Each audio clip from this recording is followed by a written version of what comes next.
The moment I realized my family trusted my brother-in-law more than my bank account, everything I believed about loyalty collapsed in a single afternoon. My name is Emily Carter, and until that moment, I had always believed that family meant safety, even when things felt uncomfortable or confusing. I was raised in a home where trust was not something you questioned, especially when it involved people who had married into the family.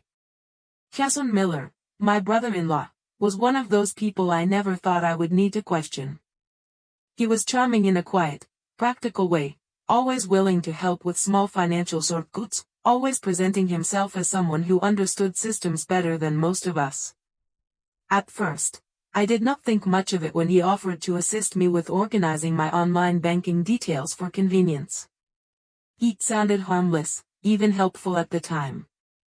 My parents, Mark Carter and Susan Carter, encouraged family cooperation in almost everything, often repeating that trust within family should not be complicated by suspicion. So when Jason said he could help streamline things, I agreed, thinking it was simply another example of family looking out for each other. He did not notice the shift immediately. It started with small inconsistencies, minor transactions I could not recall clearly, amounts that did not seem significant enough to raise concern on their own. $10 here, $20 there, always explained away by confusion or timing. Jason always had an explanation ready when I asked casually, and because nothing felt large enough to be alarming, I let those explanations settle in my mind. But over time, the gaps became harder to ignore. I remember sitting at my kitchen table one evening, reviewing my account more carefully than I usually did, and noticing that the pattern was no longer random. It was structured, almost deliberate in its repetition. That was the first moment I felt something shift internally, not as panic, but as quiet recognition that something was not aligned.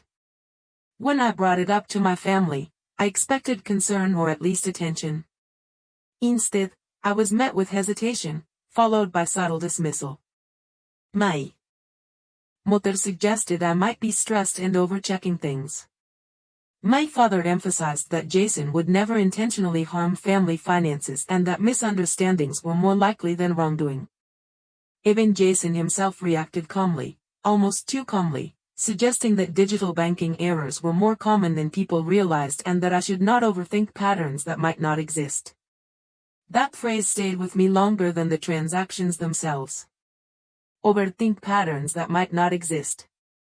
It made me question not only what I was seeing, but how easily my perception could be redirected by the people I trusted most.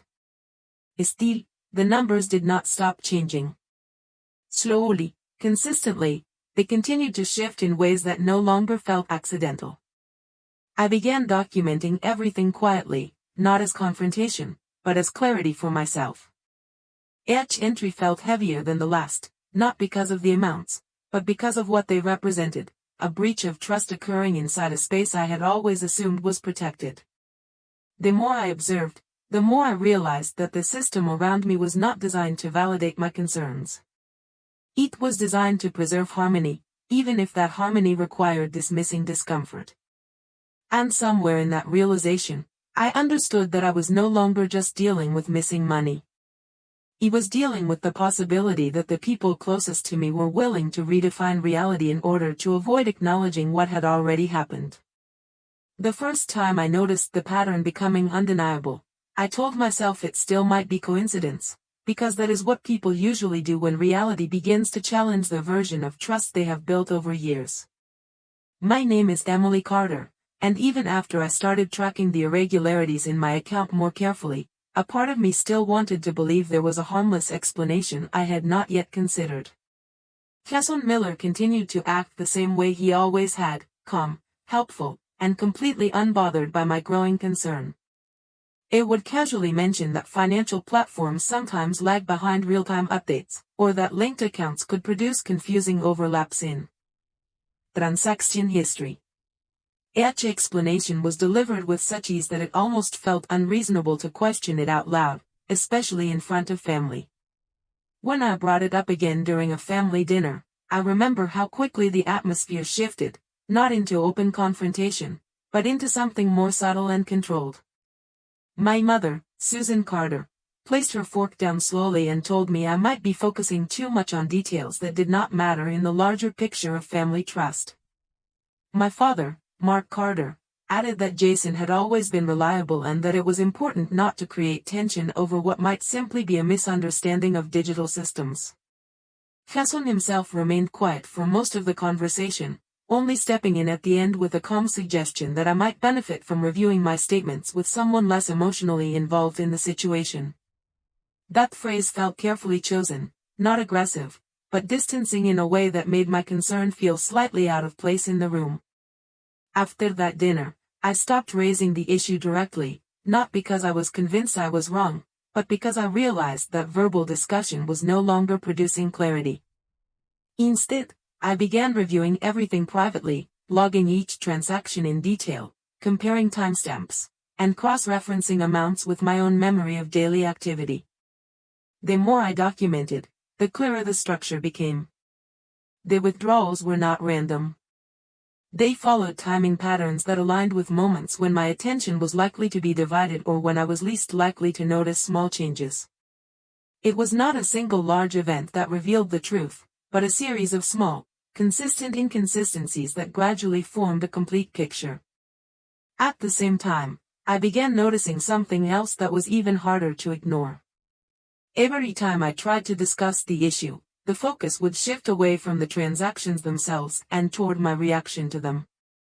Instead of addressing what I was showing, the conversation would turn into an evaluation of whether I was being too sensitive, too anxious, or too quick to assume negative intent. This shift was subtle at first, but over time it became the dominant pattern of response. It made me realize that the situation was no longer just about financial data. It had become about perception control, about whether my interpretation of events could be framed as unreliable before it was ever fully examined. I began to feel a growing distance between what I was seeing on my screen and what I was being told was acceptable to believe. That distance created a quiet tension that followed me even when I was not actively checking my account.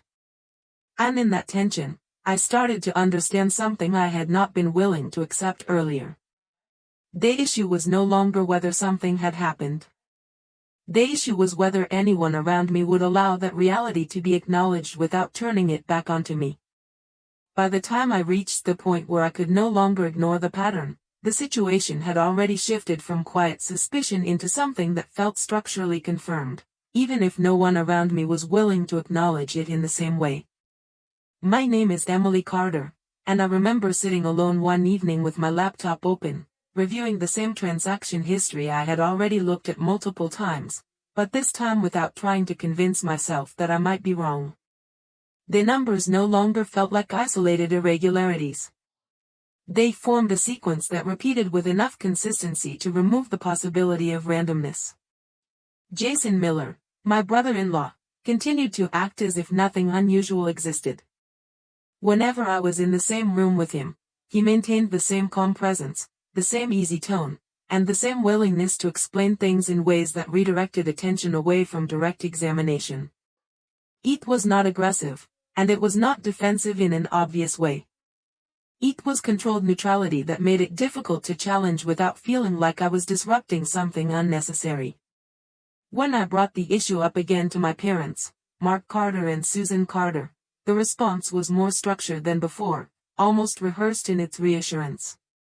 My mother suggested again that stress could distort perception, especially when someone is already worried about financial stability. My father emphasized that Jason had no history of dishonesty and that family conflict over money could easily escalate into misunderstandings that damaged relationships permanently. Neither of them dismissed me outright this time, but the message remained the same. The problem was not framed as the transactions themselves, but as my interpretation of them.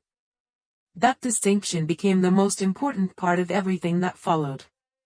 Because once the focus shifts from what happened to how it is perceived, the facts begin to lose authority in the conversation. I stopped discussing it openly after that point. Instead, I began compiling everything in silence. I created a full record, not just of transactions, but of timing, frequency, and context. He noted when I was away from my phone, when I was distracted, and when access to accounts might have been easier for someone else. The pattern that emerged was no longer something I could rationalize away as coincidence or error. It had structure. It had repetition. And most importantly, it had direction. It always moved in a way that benefited one specific point of access. Jason.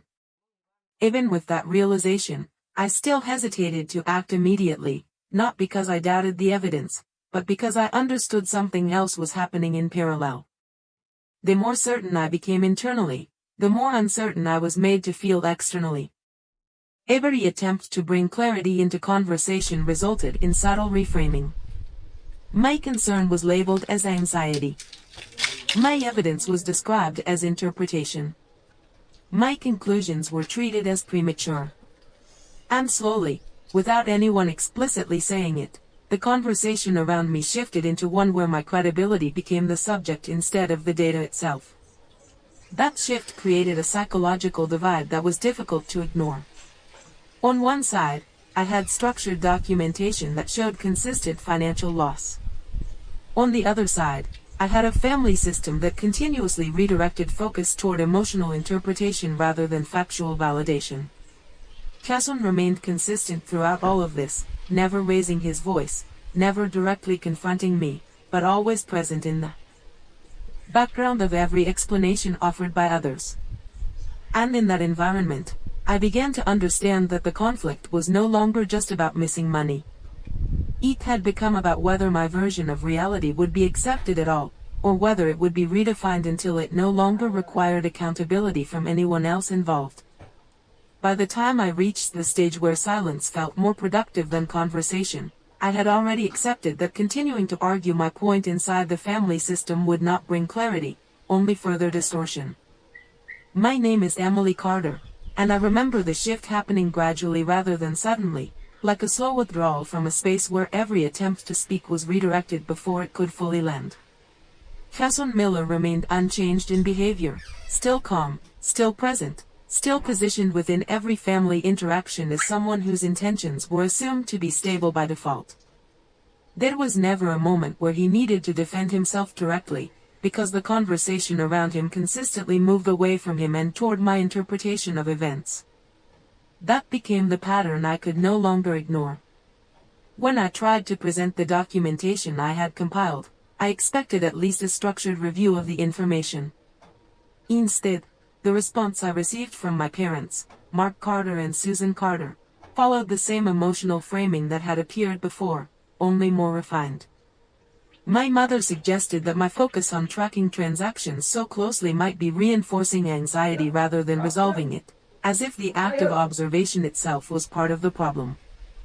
My father emphasized that relationships within family should not be reduced to data points and that trust required a willingness to avoid overanalyzing behavior that might have innocent explanations. Neither of them directly contradicted the numbers I was showing. They simply shifted the meaning of those numbers away from accountability and toward perception. That distinction became the center of everything. Because once evidence is no longer engaged on its own terms, it stops functioning as evidence and starts functioning as interpretation.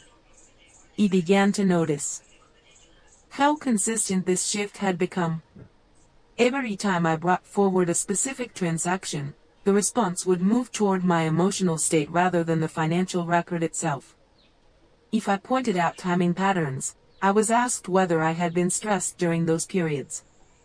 If I highlighted repetition, I was told that patterns could feel meaningful even when they were coincidental. And if I expressed concern about access, the conversation would return to the idea that Jason Miller had always been trustworthy and that questioning him without absolute certainty could damage family unity. Over time, this created a structure where my certainty had no place to stabilize. The more I clarified, the more abstract the response became. Jason himself rarely intervened directly in these discussions, but his presence shaped them regardless. It would occasionally offer short, calm statements that reinforced the idea that nothing intentional had occurred, often framing it as confusion, misunderstanding, or technical error. The tone was never defensive. It was always neutral enough to avoid confrontation while still influencing interpretation. He started to understand that the real conflict was no longer about the transactions alone. It was about whether my interpretation of those transactions could be allowed to exist without being reclassified as emotional distortion. That realization changed how I approached everything afterward. I stopped trying to persuade and instead focused entirely on containment of facts. He kept records separate from conversation. He removed emotional framing from my explanations. He reduced every discussion attempt to the simplest possible form, just to see if clarity would emerge when interpretation was minimized. He did not. Instead, the resistance became even more consistent. The less emotional I became, the more I was described as being overly sensitive. The more precise I was, the more I was told I was missing context. It created a loop where no level of clarity was sufficient to shift the response. At that point, I stopped expecting resolution through dialogue. I began to recognize that the system I was dealing with was not designed to evaluate. Evidencia y lastin. It was designed to preserve relational stability first and reinterpret anything that threatened it afterward. And in that system, acknowledging financial harm required a level of disruption that no one around me seemed willing to accept, regardless of what the records actually showed. By the time I reached the point where I could no longer justify delaying action, the situation had already evolved beyond private concern and into something that required a decision about what kind of reality I was willing to accept. My name is Emily Carter, and I remember sitting alone with my laptop open late at night, reviewing every record I had compiled over weeks of quiet observation. The numbers were no longer ambiguous. The structure was no longer suggestive. The pattern had become clear enough that continuing to treat it as uncertainty felt less like caution and more like avoidance. Jason Miller remained unchanged in his external behavior throughout this period. He continued to interact with the family as he always had, calm, composed, and positioned within conversations as someone whose credibility was assumed rather than questioned. That assumption had become one of the most important barriers I faced, because it influenced every attempt I made to bring the issue forward. When I finally decided to escalate the matter beyond internal family discussion, I did so after carefully reviewing everything again, not in search of emotional certainty, but in search of procedural clarity. He understood by that point that emotional agreement was not something I could rely on within the household structure. My parents, Mark Carter and Susan Carter, had consistently framed the issue in terms of interpretation rather than verification, and Jason's presence in those conversations had remained steady without ever needing to directly engage the evidence I was presenting. When I informed them that I intended to file a formal report regarding the account activity, the reaction was immediate in tone, even if not aggressive in language. My mother expressed concern that taking such a step could permanently damage family relationships and suggested that there might still be alternative explanations that had not been fully explored. My father emphasized that involving external systems would escalate a situation that could potentially be resolved internally with more patience and understanding. Jason himself responded with measured calm, stating only that he respected whatever decision I felt was necessary, while also repeating that he had no intention or awareness of wrongdoing.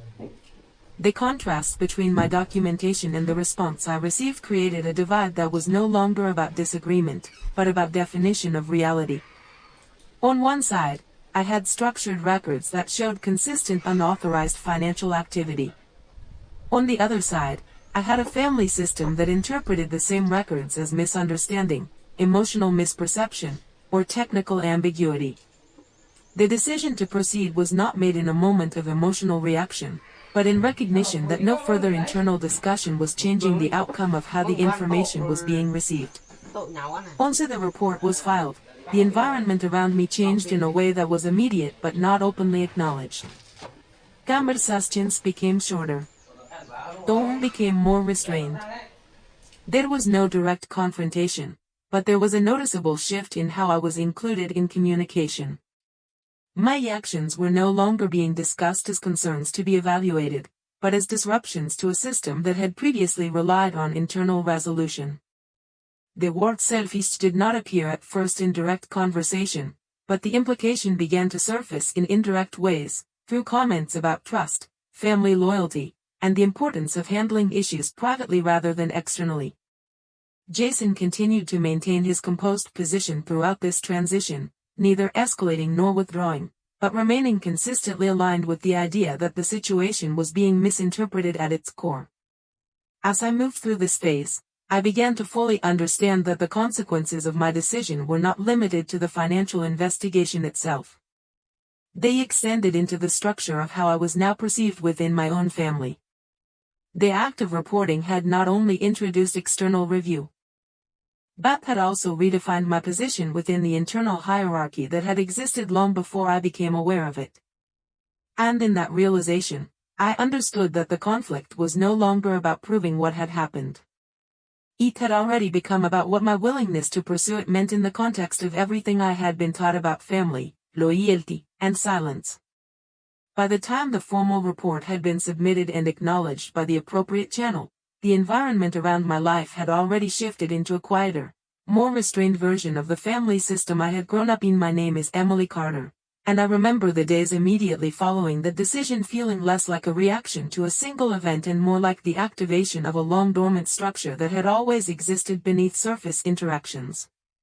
Jason Miller did not change his outward behavior in any visible or dramatic way. He continued to present himself with the same calm consistency, maintaining the same tone of controlled neutrality in every situation where he was present. What changed instead was the way others positioned themselves around the situation. My parents, Mark Carter and Susan Carter, began communicating with me less frequently, and when they did, the focus was no longer on the details of the financial records but on the broader consequences of my decision. The language shifted toward phrases like irreversible steps, unnecessary escalation, and long-term damage to family trust. These were not direct accusations, but they functioned as structural pressure, reframing my action as the source of disruption rather than the response to it. In parallel, I began to notice that Jason's presence within family communication remained carefully stable. He did not engage in defensive arguments or attempts to directly challenge the report itself. Instead, his role in conversations remained consistent with how it had always been, positioned as someone whose intentions were assumed to be reasonable unless proven otherwise. That assumption, more than any explicit statement, became the defining contrast in how the situation was being processed around me. Internally, I continued to focus on the documentation and the procedural progression of the report, because that was the only aspect of the situation that remained stable and measurable. Externally, however, the response continued to shift away from the evidence and toward the implications of having involved outside systems. My mother expressed concern that the situation had moved beyond what could be repaired through discussion alone, while my father emphasized the importance of preserving family cohesion even in the presence of disagreement. Neither of them directly denied the information I had provided, but neither of them engaged with it as the central issue anymore. Instead, the focus had become the act of reporting itself, as if that decision had redefined the entire conflict. In the days that followed, I experienced a noticeable change in how communication occurred. Mensajes became shorter, more formal, and more selective in content. There was no single confrontation or breaking point, but rather a gradual narrowing of interaction that made it clear the system was adjusting to my decision in its own way. I found myself observing this shift with a sense of detachment that I did not fully expect. It was not emotional distance in the sense of anger or relief. It was more like recognition that the structure I had been interacting with for years was now responding exactly as it had always been designed to respond when challenged. Jason remained a constant reference point in all indirect discussions about the situation. Even without being physically present in conversations, his position within the narrative did not weaken. It continued to be described in terms of stability, reliability, and assumed good intent, while my actions were increasingly framed in terms of consequence, deception, and timing. This contrast created a widening gap between the factual sequence of events and the interpretive framework being applied to them. As I continued to move through this phase, I began to understand that the true impact of my decision was not limited to financial investigation or procedural outcome. It had fundamentally altered how I was situated within the family structure itself. I was no longer simply the person reporting an issue. I had become the variable that introduced external accountability into a system that had previously relied on internal interpretation. And in that realization, I understood that the conflict was no longer about whether the financial activity had occurred. It was about whether the act of seeking verification outside the family was itself acceptable within a system that prioritized preservation over validation. By the time the situation had fully transitioned into an active external review process, my life no longer felt defined by the initial discovery of financial discrepancies, but rather by the structural consequences of having chosen to formalize what had previously been handled internally within the family system. My name is Emily Carter, and I remember the days that followed feeling increasingly divided between two parallel realities that never fully aligned. In one, there was the documented sequence of transactions, evidence logs, and procedural steps that continued moving through the formal process I had initiated. In the other, there was the family system of Mark Carter and Susan Carter adjusting itself emotionally to the fact that I had taken an issue that had once been discussed privately and placed it into an external framework of evaluation. Jason Miller remained consistent in presence and behavior throughout this period.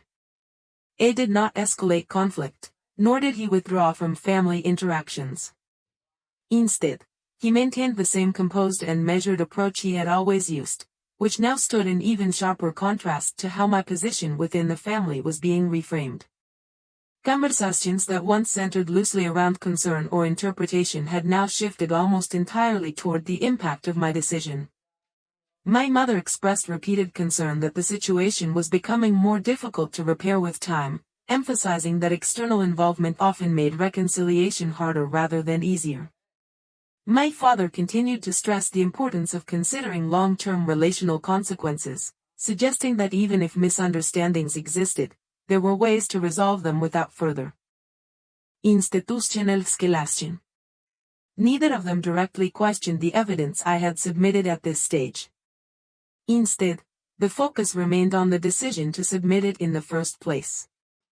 That shift was important because it marked the point where the content of the issue was no longer the center of discussion. The act of reporting had become the issue itself. Jason's role in the family narrative remained structurally stable. It was still described in terms of trust, reliability, and presumed good intent, and those descriptions were never directly contradicted in conversation.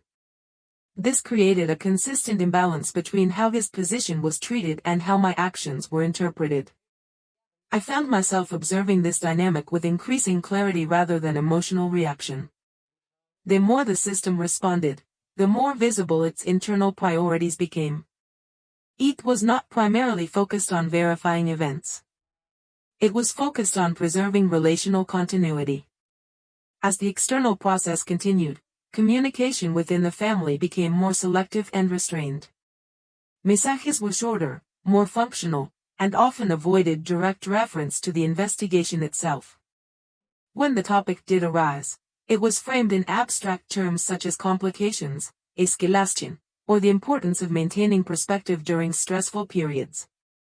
He began to notice that my presence in these conversations was increasingly defined by my decision rather than by any other aspect of my life. He was no longer being engaged as a family member with concerns. I was being positioned as the source of procedural disruption. That distinction, once fully recognized, changed how I understood everything that had occurred up to that point. It became clear that the conflict was not simply about whether financial activity had taken place. It was about whether initiating an external review was considered an acceptable response within a system that prioritized internal resolution above all else. Jason continued to remain unaffected in outward presentation, which reinforced the contrast between perception and process. Meanwhile, I began to fully understand that my role within the family had shifted permanently. I was no longer positioned within the framework of shared interpretation. I had moved into the role of externalizing what the system had always preferred to keep internal. And in that realization, I understood that the final outcome of this situation would not only determine financial accountability, but also redefine the boundaries of what my family considered acceptable truth. By the time the investigation had reached a more defined stage of external review, the situation I found myself in no longer resembled the initial moment of discovery when I first noticed irregularities in my account. It had evolved into a structured process with layers that extended beyond personal interpretation and into formal evaluation, yet the emotional environment surrounding it remained deeply influenced by family perception rather than procedural neutrality. My name is Emily Carter, and I remember how each passing day during this period reinforced the sense that I was operating within two systems simultaneously. One system was the documented reality of financial records, timestamps, and verified account activity. The other was the internal family structure of Mark Carter and Susan Carter, where interpretation, trust, and relational preservation continued to shape how the situation was being discussed. Jason Miller remained consistently stable in how he presented himself throughout this phase. He did not alter his behavior in response to the ongoing process, nor did he engage in visible conflict or emotional escalation. Instead, he maintained the same composed presence that had characterized him from the beginning, which continued to influence how others interpreted the situation around him. Within family conversations, his name was still associated with reliability and assumed good intent, even as the external process continued to examine the documented financial activity that had been reported. As this progressed, I noticed a further narrowing of communication within the family system. My parents increasingly framed their responses around the idea that the situation had reached a point where continued escalation might produce outcomes that could not easily be reversed. My mother expressed concern that the longer the process continued, the more difficult it would become to restore normal family interaction. My father emphasized the importance of considering whether the pursuit of external validation was outweighing the value of maintaining internal stability. These statements were not presented as direct opposition to the report itself, but they functioned as a consistent reframing of its consequences. The focus had shifted entirely away from the original financial discrepancies and toward the implications of having initiated formal review. Jason's position within this evolving dynamic remained unchanged in appearance. It continued to be referenced as someone whose character and intentions were not under question within the family context, which created a persistent imbalance between how his role was treated and how my actions were being evaluated. The contrast between these two perspectives became more pronounced as the process advanced, particularly because no equivalent scrutiny was applied to his behavior within family discussions. Instead, the attention remained directed toward my decision to escalate the matter externally. As communication became more limited, I began to observe how consistently the family system adapted itself to preserve coherence. Conversations avoided direct engagement with procedural developments and instead focused on relational impact. Words such as unnecessary, disruptive, and regrettable began to appear more frequently in indirect references to my actions, even when the evidence itself was not being explicitly challenged. I found myself increasingly detached from the emotional framing being applied to the situation, not because the content had changed, but because the pattern had become fully visible. What had once felt like isolated reactions now revealed itself as a consistent structure designed to reinterpret external accountability as internal instability. Through this phase, I also recognized that Jason's role within the family narrative functioned as a fixed point of reference that was not being adjusted in response to new information. This stability contrasted sharply with the shifting perception of my position, which changed depending on whether the focus was on evidence or on consequence. As the external process continued, I no longer viewed the situation as a series of disputes to be resolved through agreement. Instead, it became clear that the fundamental divide lay in the difference between systems of validation. One system prioritized documented verification, while the other prioritized relational preservation. And within that difference, my position had already been redefined not by the facts of what had occurred, but by the act of choosing which system those facts would be evaluated within. By the time the investigation had reached its most defined stage, the situation surrounding my financial report was no longer a private matter between family members, but a structured external process that continued to develop independently of emotional interpretation. My name is Emily Carter, and I remember the final phase of this period feeling less like escalation and more like confirmation of patterns that had already been visible for some time.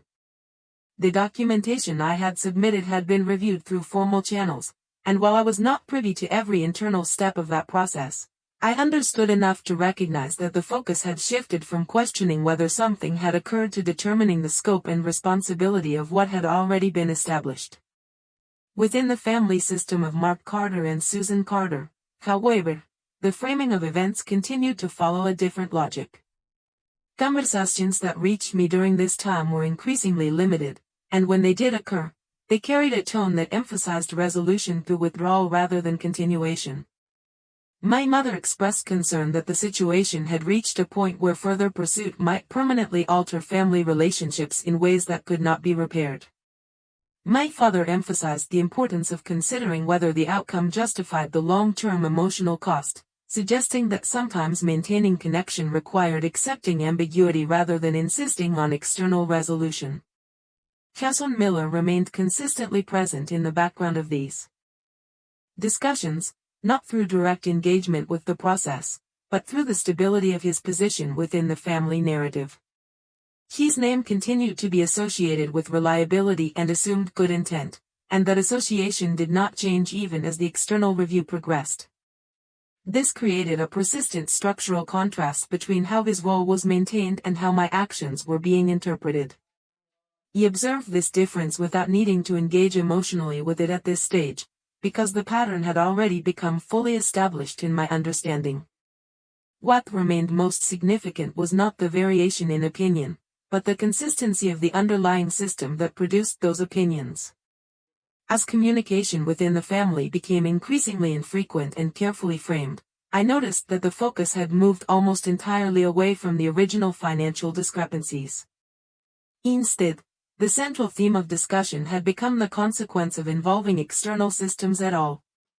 My actions were no longer being evaluated in terms of the evidence that led to them, but in terms of what they represented about trust, loyalty, and acceptable boundaries within the family structure.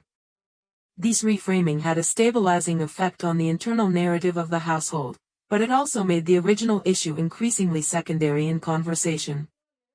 I found myself reflecting on how complete this shift had become.